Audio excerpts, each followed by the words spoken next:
करणार.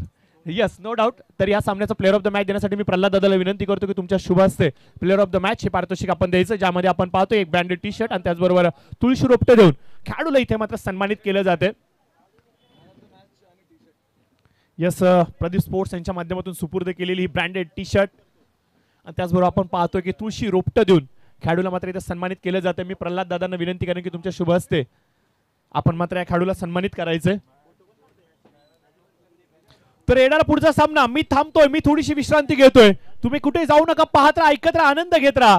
पावसाळी rubber ball क्रिकेटची भव्य दिव्य स्पर्धा अर्थात नगरसेवक चषक 2025 या कॉमेंट्री बॉक्स मध्ये स्वागत करूयात प्रवीण अर्जुन यांचं.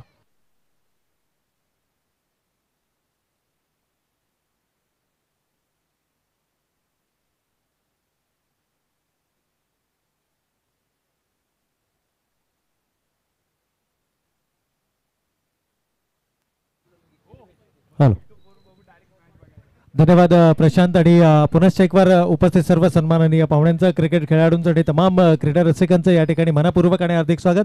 पावसाळी रबर बॉल क्रिकेट स्पर्धेच्या हंगामाला सुरुवात झाली आहे.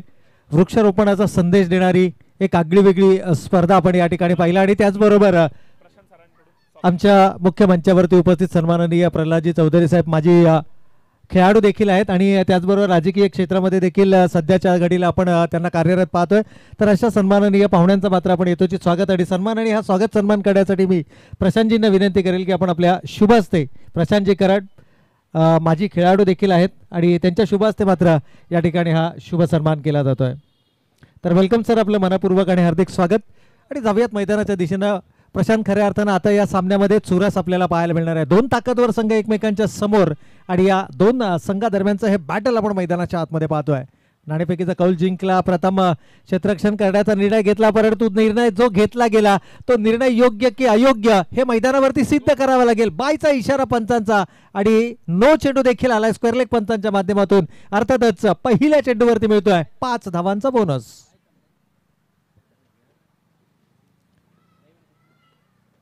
5 धावांचा बोनस या ठिकाणी धावफलकावरती अंकित केला गेला आहे. खरं तर नशिबाची साथ, क्रिकेट खेळामध्ये तुमचं कौशल्य, तुमचे कलागुण, तुमची एकूणच खेळाबद्दल असलेली जाण आणि त्याचबरोबर नशिबाची मिळालेली साथ, या सर्व गोष्टी सर्वाधिक महत्त्वाच्या असतात. परेश कडकेसाठी फेकला गेलेला चेंडू खरं तर वेग भरण्याचा प्रयत्न होता गोलंदाजाचा, परंतु वेग भरत असताना दिशेवरचं नियंत्रण देखील तितकंच महत्त्वाचं असतं. ओव्हर वेस्ट हाईट, कमरेच्या उंचीवरचा हा चेंडू होता आणि या अनुषंगाने पंचांनी मात्र हा चेंडू नो करार केला स्क्वेअर लेग पंचांच्या माध्यमातून आणि त्याचबरोबर बायचा इशारा, कारण यष्टीरक्षकाला हा चेंडू चकवला आणि गेला सीमारेषेच्या पलीकडे. कोणत्या प्रकारचा चेंडू यावेळेला हाताळला गेला नाहीये. इथे मात्र पुन्हा एकदा नो बॉलचा इशारा येतोय. ओव्हर वेस्ट हाईट, पुन्हा एकदा कमरेच्या उंचीच्या वरचा चेंडू, यावेळेला मात्र दाखवलाय आसमान, चेंडू सीमारेषा पार, षटकार.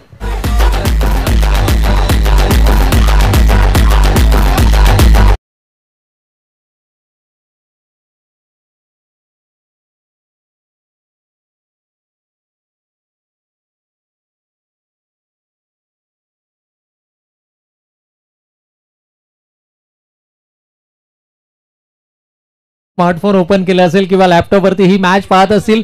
0 चेंडू झालाय आणि तब्बल 12 धावा धावफलकावरती आल्यात.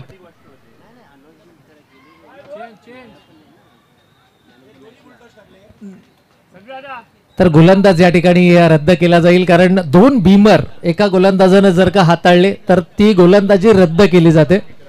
2 बीमर चेंडू हाताळल्यानंतर ती गोलंदाजी रद्द केली जाते. हा स्पर्धेचा नियम आहे, क्रिकेटचा हा नियम आहे. 2 बीमर चेंडू, स्क्वेअर लेग पंचाने पहिला चेंडू बीमर करार केला होता, दुसरा चेंडू देखील ओव्हर वेस्ट हाईट कमरेच्या उंचीच्या वरचा चेंडू होता. 2 बीमर जर का तुम्ही एका षटकामध्ये हाताळाल तर तुमची गोलंदाजी ही रद्दबातल केली जाते. साधा सोपा आणि सरळ निर्णय आहे. या निर्णयावरती जास्त काही चर्चा करण्याची आवश्यकता नाहीये. 12 धावा धावफलकावरती आहेत.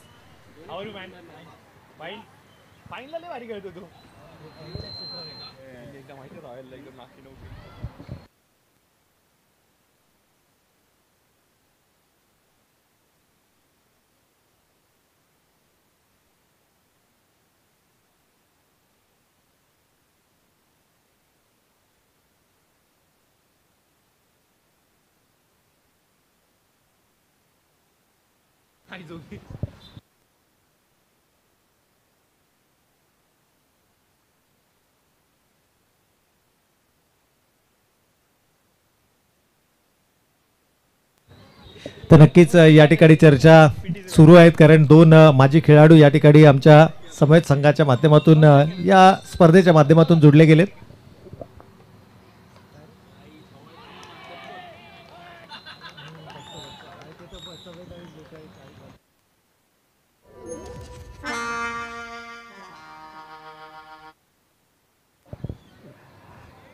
तर एकूणच यावेळेस पंचांचा इशारा, फलंदाज त्रिफळाचीत बाद झालाय. खरं तर लाईन आणि लेंथ सटीक पाहायला मिळाली आणि फलंदाज देखील या ठिकाणी गमावलाय. बरंचसं काही पहिल्या षटकामध्ये या ठिकाणी घडलंय, कारण 0 चेंडू 12 धावा आपण पहिल्या षटकामध्ये पाहिल्या. कोणत्याही प्रकारचा चेंडू डिलिव्हर्ड केला नव्हता आणि तब्बल 12 धावा धावफलकावरती आल्या. आणि त्यानंतर जर पाहिलं तर फलंदाज, ज्या फलंदाजाकडे तमाम क्रीडा रसिकांच्या नजरा होत्या, तो फलंदाज मात्र लाईन मिस करतोय.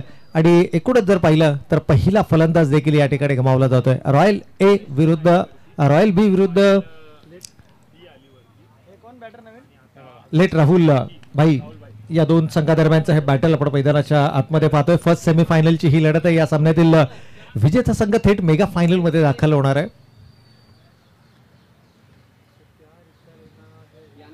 थोडंसं शांत वातावरण, पहिला विकेट गमावल्यानंतर थोडंसं शांत वातावरण जरूर आपल्याला मैदानाच्या आतमध्ये पाहायला मिळतं. आणि नवीन बॅटर इनॅट नंबर 3 यावेळेला मैदानाच्या आतमध्ये दाखल होताना आपल्याला पाहायला मिळतोय नितीन म्हात्रे. खरं तर प्रमोट केलं गेलंय क्रमांक 4, 5, 6 या क्रमांकावरती साधारणतः या खेळाडूला आपण पाहतो. परंतु या सामन्यामध्ये एक वेगळी स्ट्रॅटर्जी आहे, एक वेगळा गेम प्लॅनिंग आहे. नाणेफेकीचा कौल गमावल्यानंतर या ठिकाणी जर आपण पाहिलं तर प्रथम फलंदाजी करण्याची मिळालेली संधी, नशिबाची साथ पहिल्या 2 चेंडूंवरती जरूर आपल्याला पाहायला मिळाली. यावेळेला अकोटप्प्याचा चेंडू होता, हाफ ट्रॅकर तयार होता फलंदाज आणि आल्या आल्या मात्र जोरकस प्रहार, चेंडू सीमा रेषेच्या पलीकडे, 6 धावांसाठी षटकार.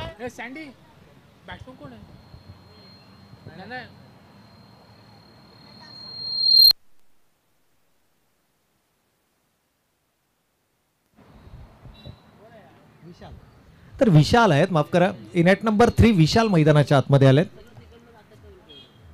आणि विशालना आल्या आल्या मात्र एक विशाल स्ट्रोक त्याच्या बॅटमधून फिरकावून दिला. याही वेळेला अवे फ्रॉम द बॉडी, शरीरापासून दूर जाणारा चेंडू आणि त्या चेंडूला दाखवलंय पुन्हा एकदा आसमान, ओव्हर कव्हर, बिग हिट, षटकार. बॅक टू बॅक 2 मोठे फटके फलंदाजच्या बॅटमधून आपल्याला पाहायला मिळते. संघाची एकूण धावसंख्या मात्र 1 गडी बाद 24 धावा धावफलकावरती, 24 runs on the score card.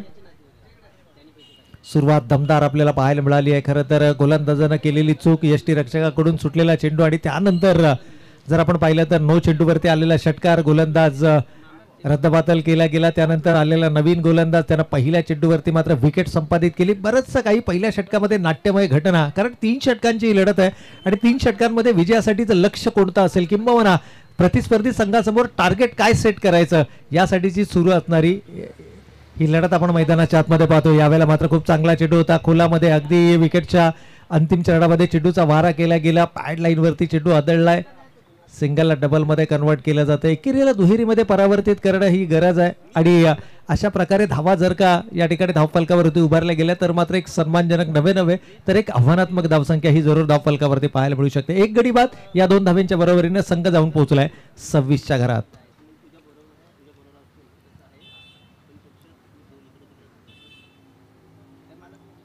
पावसाळी रबर बॉल क्रिकेट स्पर्धा नगरसेवक चषक 2025च्या माध्यमातून आपण या ठिकाणी पाहतोय. खरं तर स्वर्गीय मनोहर शेठ खानावकर यांच्या स्मृतीप्रित्यर्थ आयोजित पावसाळी रबर बॉल क्रिकेट स्पर्धा, अनेक स्तुत्य उपक्रम हे दरवर्षी पावसाळी रबर बॉल क्रिकेट स्पर्धेमध्ये राबवले जातात. आणि पावसाळी रबर बॉल क्रिकेट स्पर्धांची सुरुवात ही दिमागदार पद्धतीने यावर्षी देखील आपल्याला पाहायला मिळाले. एकूणच जर पाहिलं तर आज सकाळच्या सत्रामध्ये तमाम कळंबोलीतील सन्माननीय प्रतिष्ठित मान्यवरांच्या उपस्थितीमध्ये भव्य दिव्य वृक्षारोपण सोहळा आपण या स्पर्धेच्या माध्यमातून पाहिला. आणि त्यानंतर खेळाला प्रथम प्राधान्य या ठिकाणी नेहमीच आपल्याला पाहायला मिळतं. आणि क्रिकेट, कळंबोलीतील जो क्रीडा रसिक आहे तो क्रिकेट वेडा क्रीडा रसिक आहे. आणि अगदी सकाळपासूनच तमाम प्रेक्षकांच्या उपस्थितीमध्ये रंगणारी ही पावसाळी रबर बॉल क्रिकेटची स्पर्धा आपल्याला या ठिकाणी पाहायला मिळते. फर्स्ट सेमीफायनल, पहिल्या षटकाचा खेळ अद्यापही सुरू आहे. 1 गडी बाद 29 ही धावसंख्या आपण धावफलकावरती पाहतोय. 5 चेंडूंनंतर, तब्बल 5 चेंडूनंतर स्ट्रायकिंग एंडवरती येण्याची संधी मिळाली. ती फलंदाज तुषार शर्मा अर्थातच मन्नी या खेळाडूला. आणि आल्या आल्या पहिल्या चेंडूवरती मोठा फटका लगावण्याचा मानस. Miss timing stroke. बऱ्याच कालावधी चेंडू हवेमध्ये स्वतः गोलंदाज चेंडूचा दिशेने झेपावलेत, परंतु जोपर्यंत चेंडू उचलणार फेकणार तोपर्यंत संधी मात्र मिळते. धावा एकवटल्या जात आहेत. दोन पहिल्या षटकाचा खेळ या ठिकाणी होतोय समाप्त आणि पहिल्या षटकाच्या समाप्ती अखेर धावा धावफलकावरती 1 गडी बाद 31 धावा.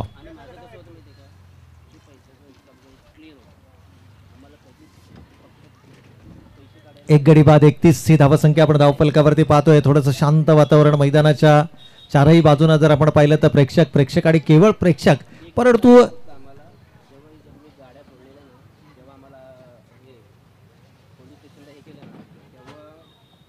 हॉल एकूणच जर पाहिलं तर थोडंसं शांत वातावरण आपल्याला मैदानाच्या आतमध्ये पाहायला मिळतंय आणि हे होणं गरजेचं देखील आहे. कारण 31 धावा धावफलकावरती उभारले गेल्यात. आज हे 4 संघ जे एकमेकांच्या समोर उभे ठाकलेत, प्रत्येक संघ बक्षीसपात्र आहे. कारण पहिल्या सेमीफायनलची लढत आपण या ठिकाणी पाहतोय. यातील पराभूत संघ किमान एका पारितोषिकाचा मानकरी ठरेल, तर विजेता संघ हा थेट या स्पर्धेच्या मेगा फायनलमध्ये दाखल होताना आपल्याला पाहायला मिळेल. रॉयल बी विरुद्ध स्वर्गीय राहुलबाई 11 हा संघ आपण पाहतोय. यावेळेला मात्र समोरच्या दिशेनं विशालच्या बॅट मधून येतोय आणखीन एक दमदार स्ट्रोक. विशाल षटकार.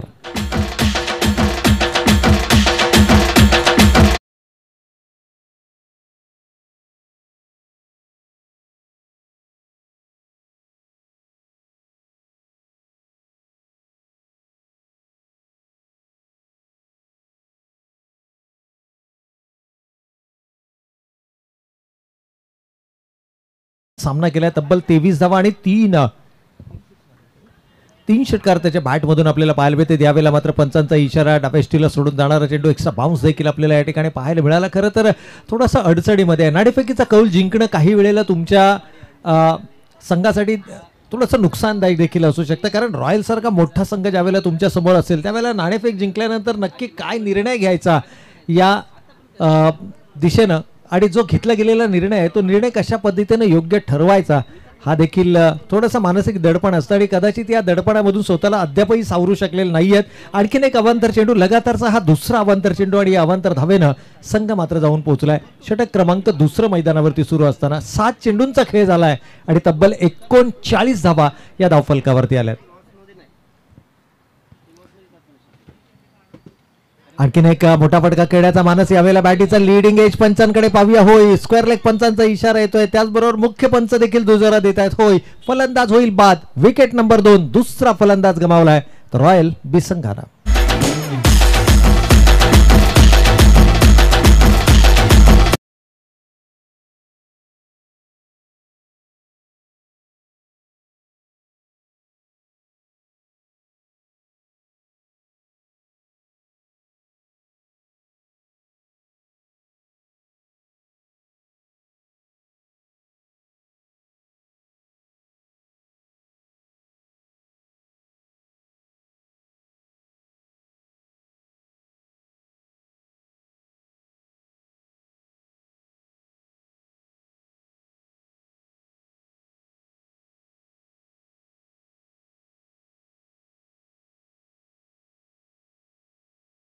तर आणखीन एक विकेट या ठिकाणी गमावला गेलाय. 2 गडी बाद 39 ही धावसंख्या आपण धावफलकावरती पाहतोय. हळूहळू सामन्यामध्ये शिरकाव करण्याचा प्रयत्न करत असताना लेट राहुल भाई 11 हा संघ देखील आपल्याला मैदानाच्या आतमध्ये पाहायला मिळतोय. युवा खेळाडूंचा भरडा या संघामध्ये पाहायला मिळतोय. काही अनुभवी खेळाडू देखील या संघामध्ये आहेत आणि एकूणच जर पाहिलं तर न्यू बॅटर आपण मैदानाच्या आतमध्ये पाहतोय. निखिल न्यू बॅटर आपल्याला मैदानाच्या आतमध्ये पाहायला मिळतोय. आय थिंक परेश यांचे बंधू आहेत निखिल. यावेळेला मैदानाच्या आतमध्ये दाखल होत आहेत. इनॅट नंबर 4 4थ्या क्रमांकावरती. इथे मात्र वरडी लागते. 2 आघाडीचे फलंदाज गमावले गेलेत, परंतु सलामीला आलेला फलंदाज तुषार शर्मा अर्थातच मन्नी. 3 षटकांच्या सामन्यांमध्ये मन्नीच्या वाट्याला फक्त आणि फक्त 1 चेंडू आलाय आणि त्या एका चेंडूमध्ये त्याच्या बॅट मधून आपल्याला 2 धावा पाहायला मिळतात. परंतु निखिलला देखील आल्या आक्रमक पावित्र्य घेत चेंडूला भिरकावून दिलाय सीमारेषेच्या पलीकडे 6 धावांकरता.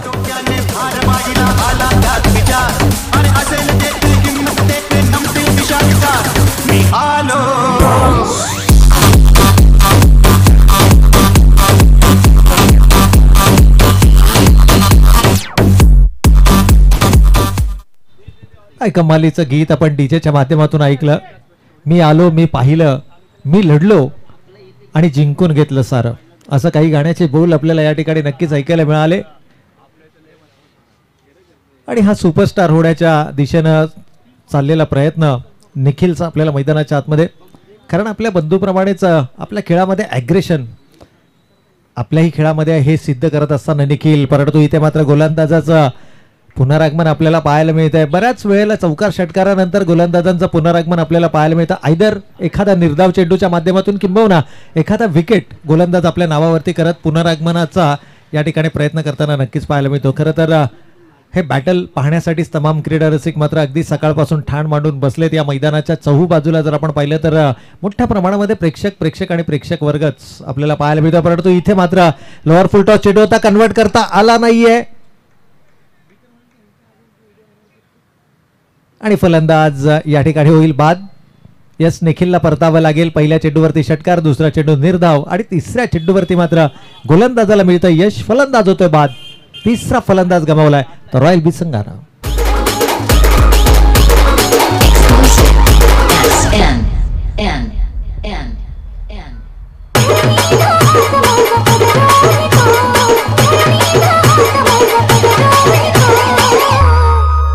तुझा कृष्ण मुरारी माझी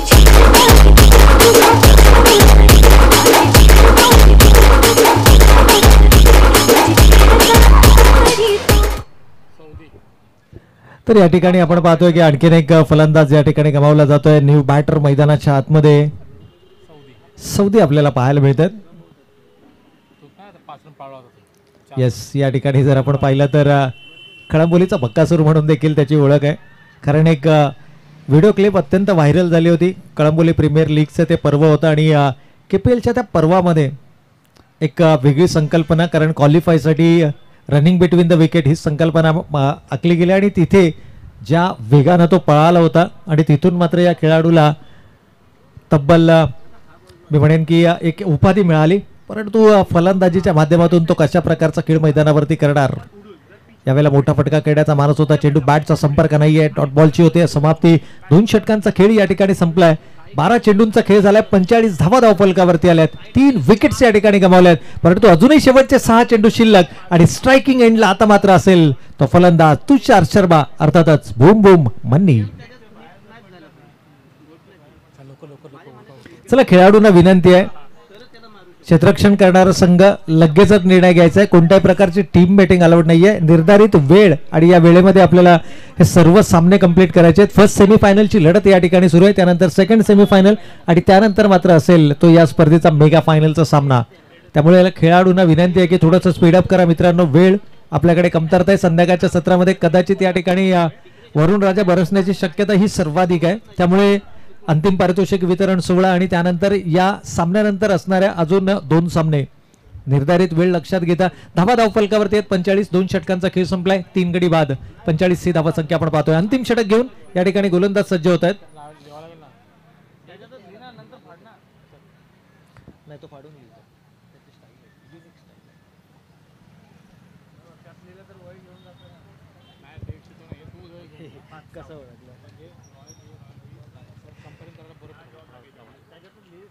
तर गोलंदाज या ठिकाणी सज्ज होत आहेत. लेफ्ट आर्मर गोलंदाज यावेळेला मात्र डावकुरे हाताच्या फलंदाजासाठी टप्पा पडल्यानंतर चेंडूमध्ये एक्स्ट्रा बाउन्स, गती आणि बाउन्स सकट हा चेंडू फेकला गेला होता, परंतु दिशेवरचं नियंत्रण जे आहे ते दिशेवरचं नियंत्रण मात्र राखू शकले नाहीयेत आणि परिणामी अवांतर चेंडू मात्र धावफलकावरती. या दरम्यान जर आपण पाहिलं तर या ठिकाणी सन्माननीय भरतदादा नारायण साहेबांचं देखील या शुभ मंचावरती शुभागमन आपल्याला पाहायला मिळतं आणि वेलकम सर, आपलं देखील मनपूर्वक आणि हार्दिक स्वागत. या दरम्यान मैदानाच्या आतमध्ये विकेट गमावला जातोय. ज्या खेळाडूची चर्चा होती, तब्बल 12 चेंडू जो खेळाडू नॉन स्ट्रायकिंग एंडला उभा होता, तो खेळाडू अर्थातच तुषार शर्मा म्हणजे मन्नी आपली महत्वपूर्ण विकेट या ठिकाणी गमावतोय. 2 षटकांमध्ये जरूर 45 धावा आल्यात, परंतु शेवटच्या षटकामध्ये शिरकाव काढण्याचा प्रयत्न पुन्हा एकदा, कारण मागील सामन्याचा जर आपण विचार केला तर अमन लोहियाच्या बॅटमधून अर्धशतकीय खेळी आपल्याला पाहायला मिळाली.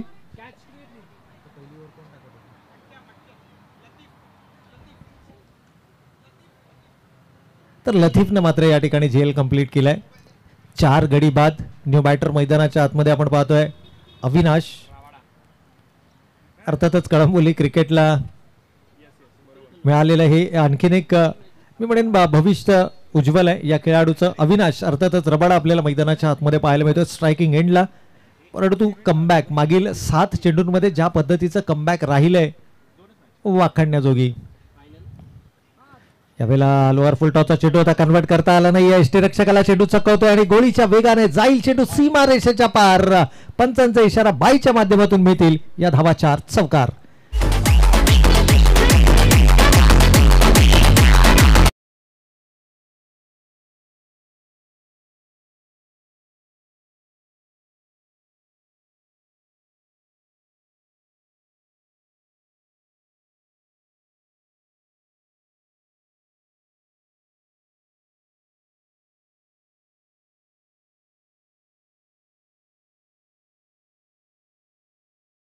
पूर्ण करतोय. 50 धावा धावफलकावरती लागतायत त्या रॉयल बी संघाच्या. यावेळेला मात्र बैठकी फटका लगावण्याचा प्रयत्न होता. ऑन साइडला फाईनच्या क्षेत्रामध्ये चेंडू टार्गेट करण्याचा प्रयत्न. शरीराचा वेध घेऊन थोडासा नाखुश आहे, थोडासा नाराज आहे. लेग बायचा इशारा देखील पंचांचा या ठिकाणी येतोय. एकूणच धावसंख्येचा विचार केला तर या एकेरी स्वरूपाच्या धावेनं संघ मात्र पुढे सरकतोय. 51 धावा धावफलकावरती लागतोय.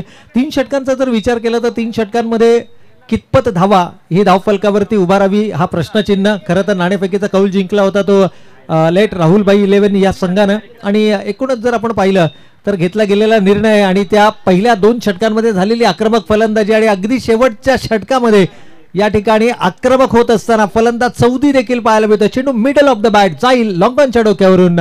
षटकार. चला नाणेफेकीचा कौल या ठिकाणी केला जाईल. पुढील सामना अर्थातच सेमीफायनल नंबर 2 असेल. रॉयल ए विरुद्ध परेश 11. या दोन्ही टीमच्या कॅप्टन्सला विनंती आहे की आपण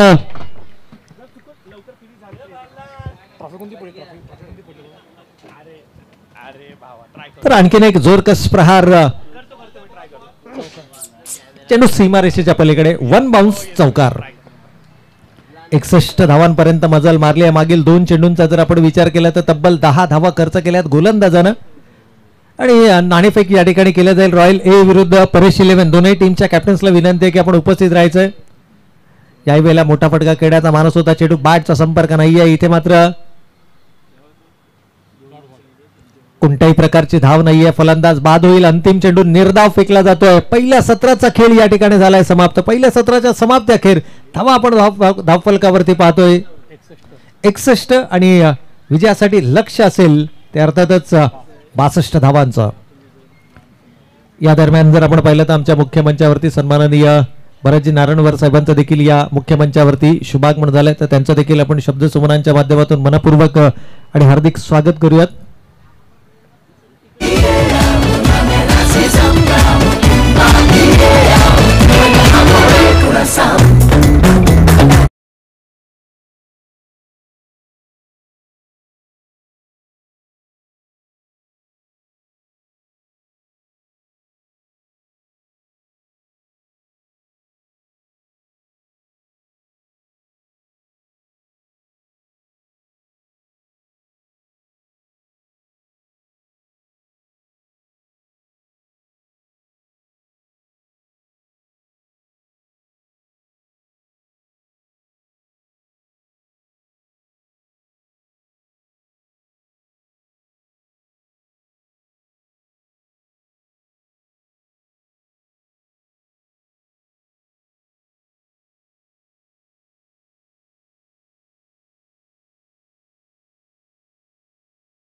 मुख्य मंचावरती होत असताना एकूणच जर पाहिलं तर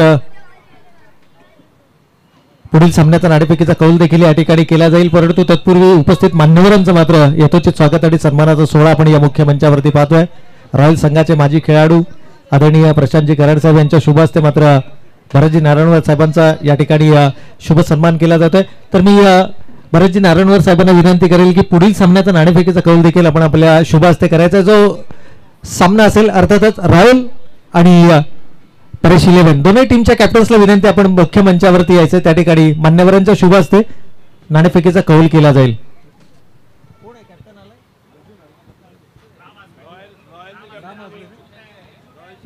चला रॉयल संघाचा कर्णधार, रॉयल ए संघाचा कर्णधार आपण त्वरित यायचंय.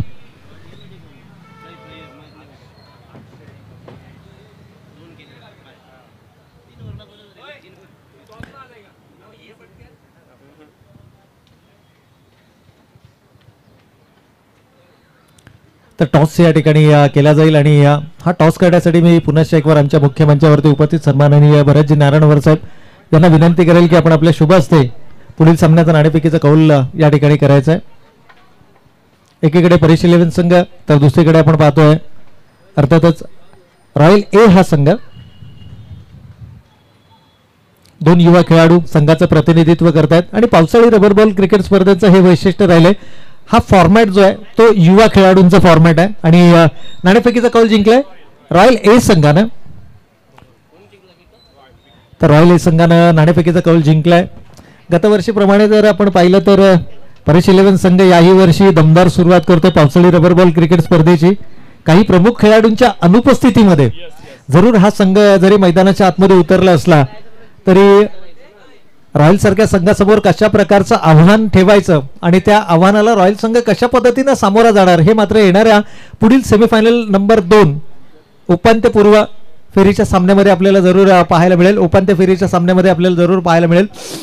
एकूणच जर पाहिलं तर पहिली सेमीफायनलची लढत मैदानाच्या आतमध्ये सुरू आहे. एकूण धावांचं लक्ष या ठिकाणी उभारलं गेलं तब्बल 61 धावा आणि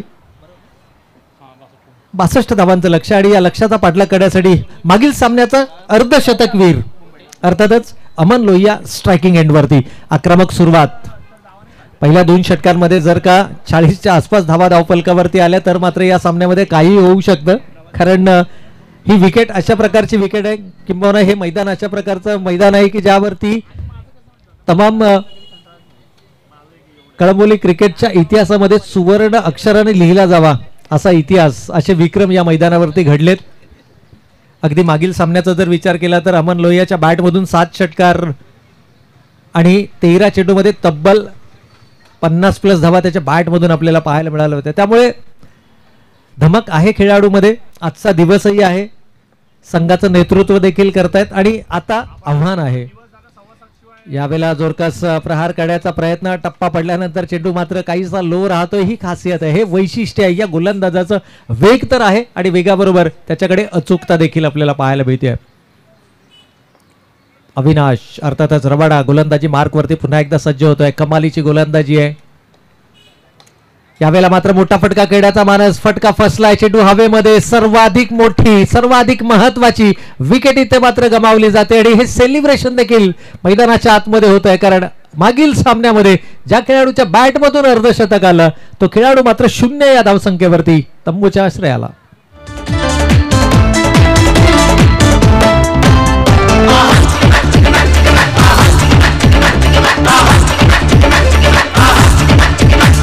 राजा मियां छड़ दो यारी चंगी ने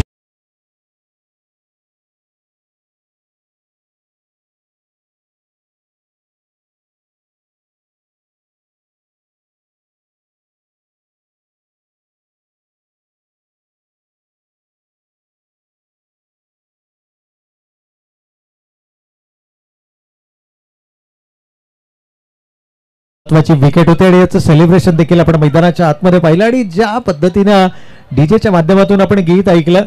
खरं तर क्षेत्ररक्षण करणाऱ्या संघासाठी हा मुवमेंट होता जिथे ते एन्जॉय करू शकत होते. अर्धी लढाई जिंकली आहे. पहिला महत्वाचा विकेट त्यांनी तंबूच्या आश्रयाला पाठवलाय. यावेळेला मात्र लोअर फुल टॉस चेंडू होता.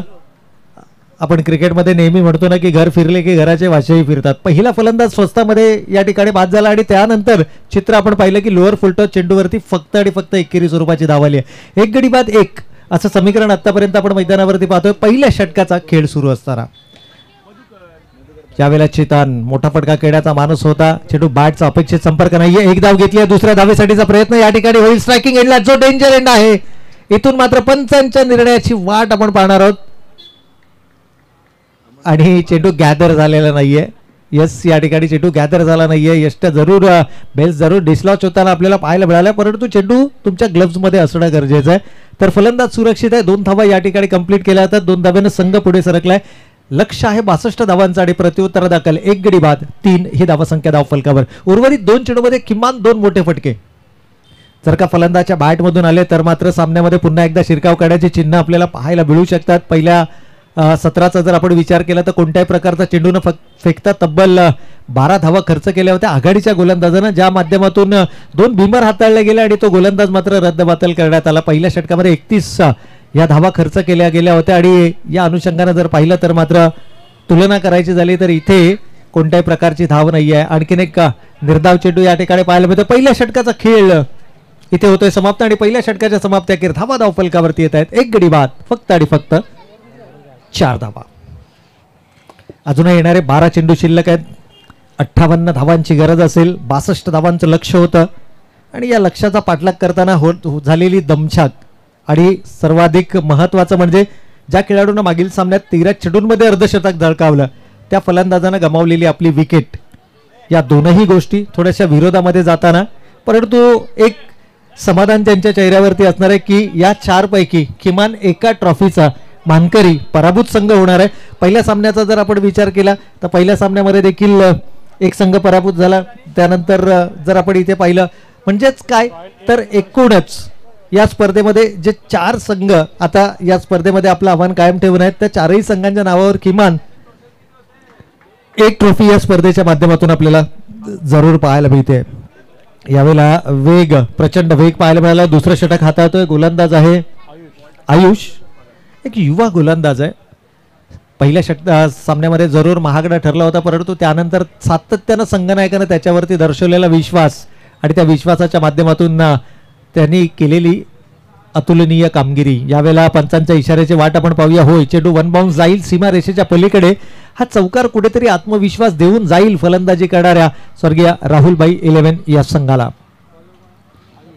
चौकारानं संघाची एकूण धावसंख्या 1 गडी बाद 8 या धावसंख्येवरती मजल मारतोय.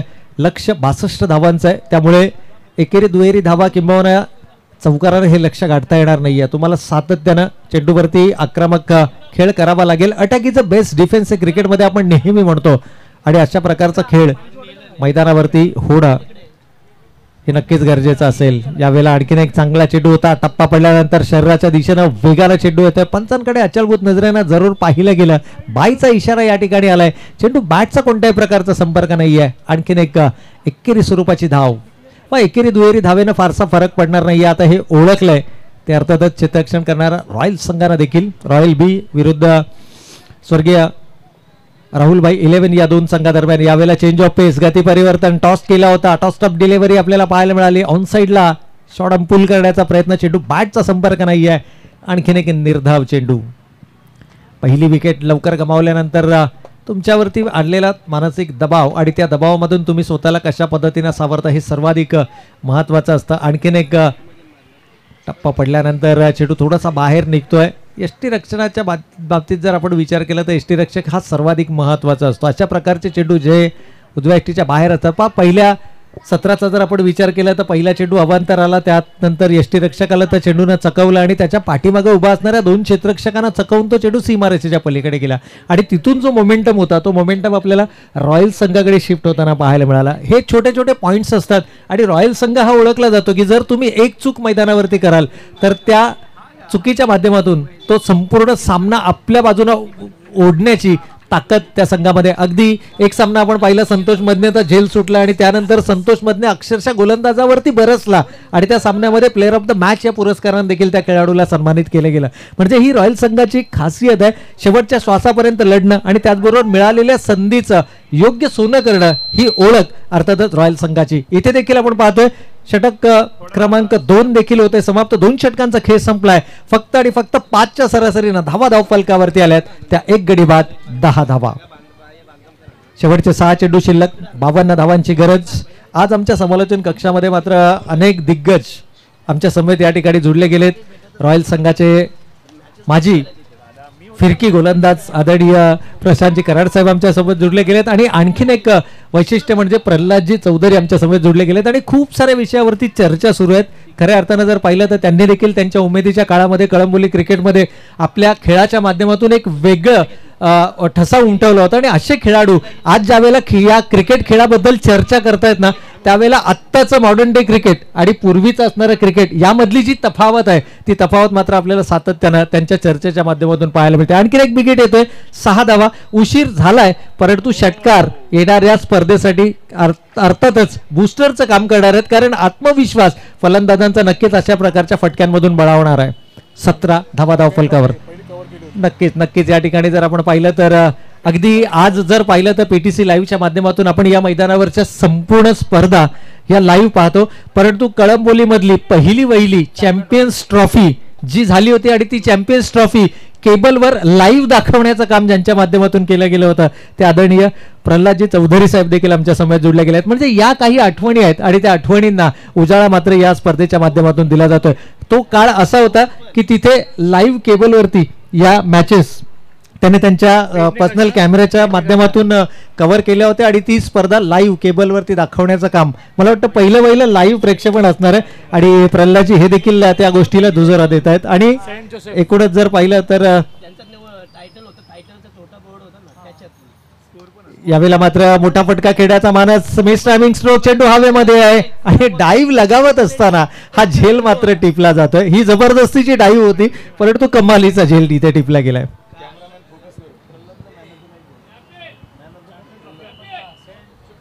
तर हा सामना मात्र या ठिकाणी नक्कीच जिंकलाय तो रॉयल संघाने. तर या सामन्यातील मॅन ऑफ द मॅच या पुरस्काराकडे आपण जाणार आहोत आणि या सामन्यातील मॅन ऑफ द मॅच हे पुरस्कार देण्यासाठी मी प्रल्हादजी चौधरी साहेबांना विनंती करेल की आपण आपल्या शुभ हस्ते या सामन्याचा मॅन ऑफ द मॅच या खेळाडूला मात्र सन्मानित करायचं आहे.